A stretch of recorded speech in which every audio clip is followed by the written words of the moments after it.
Bonjour, c'est reparti aujourd'hui pour Mishnah Yomi en français. Alors, on est à Masechet Brachot, Perek Aleph, Mishnah Bet.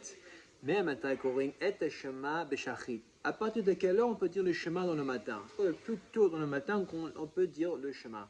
Mishiakir Betechel Lavan. On peut faire la mitzvah dans la journée quand il y a assez de lumière, de sunlight, quand il y a assez de faire une distinguation entre la laine bleue et la laine blanc. Là, on lit on explique ce qu'il dit le Tosafot, c'est entre le bleu de le techelet que il y a dans les tzitzit avec le blanc qu'il y a dans les tzitzit. Et avec ça, on va faire une distinction de couleur entre le blanc et le bleu. Il y a assez de lumière. Et si c'est que dans ce cas-là, c'est pour ça qu'il y a déjà des gens qui sont en train de se lever pour être comme le pasteur qui dit Ufku Mecha, le temps que les gens ils se lèvent.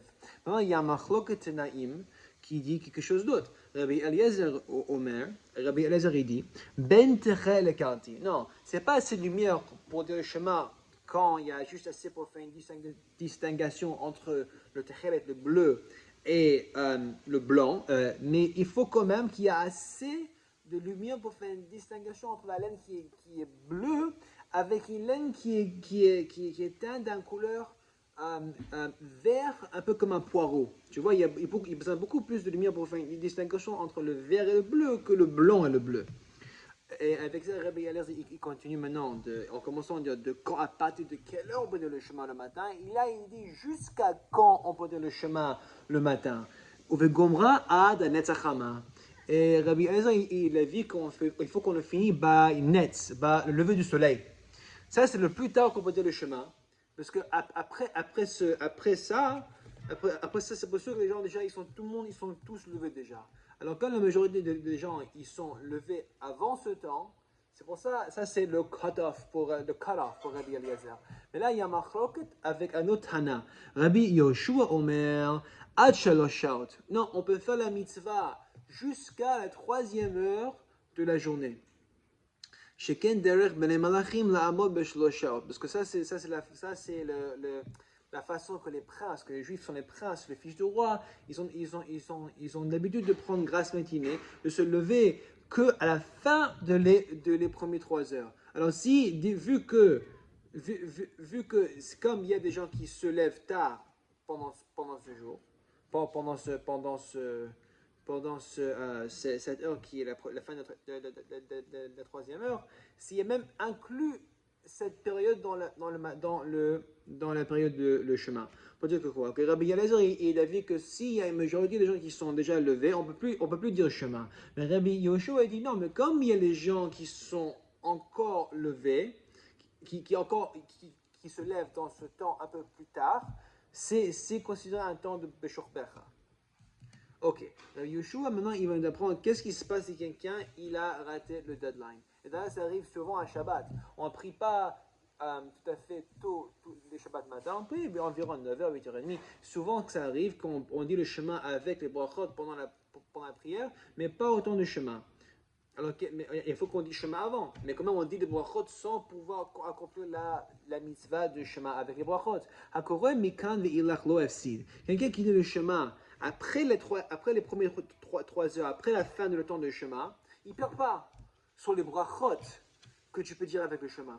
Même s'il n'accomplisse pas la mitzvah de le chemin, quand même s'il dit le chemin avec les brachot, quand même il peut quand même dire les brachot. Pourquoi? Et aussi, et d'ailleurs que ça, c'est quelqu'un qui lit cette chemin après les 3e heure. Il a le mérite comme si quelqu'un il lisait dans la Torah. Comme on sait, le chemin c'est juste les mots de la Torah. Alors si que tu lis le chemin après le deadline, les 3 heures que tu as le matin de le chemin, c'est comme si tu es en train d'étudier la Torah. Vu que le chemin c'est juste les versets de la Torah.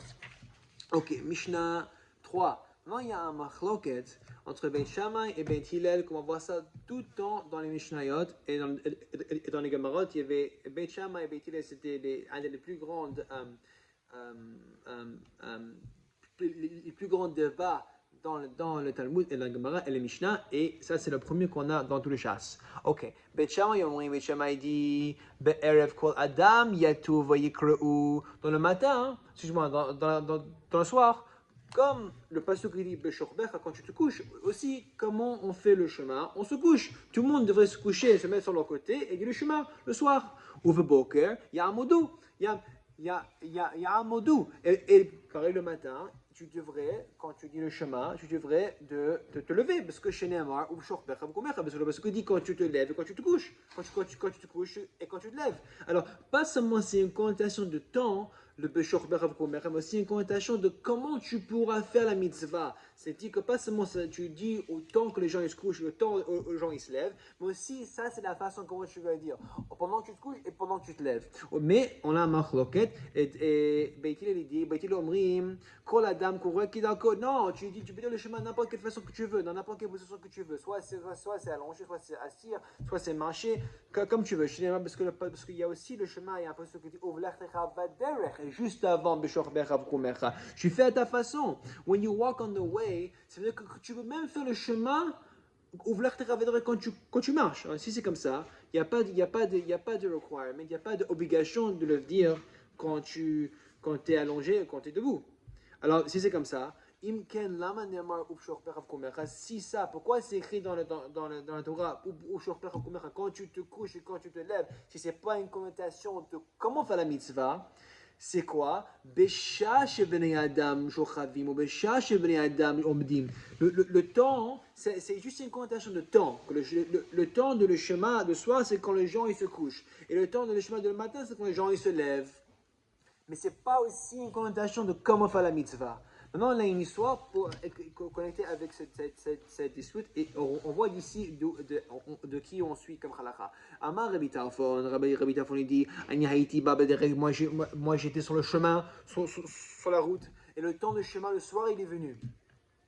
Je me suis allongé de faire le chemin pour suivre la vie de Beit Shammai. Il dit que le créateur du chemin du soir, il faut que tu t'allonges. Je me suis mis en danger parce qu'il y avait des bandits qui pouvaient me voler, qui pouvaient me tuer. Les chachamim lui ont dit genre, c'était bien fait pour toi que tu t'es mis en danger comme ça. Pourquoi? Parce que tu as transgressé l'opinion de Beit Hillel. Parce que vu que la halakha elle était comme Beit Hillel, que tu n'avais pas besoin de te faire ça, tu n'avais pas besoin de te mettre, de t'allonger, tu t'es mis en danger pour rien. Alors si tu t'es fait tuer, c'est complètement ta faute. C'est pas une faute, parce que tu n'aurais dû pas faire ça, parce que tu aurais été plus prudent en ne pas mettre en danger. Chazak ou Baor.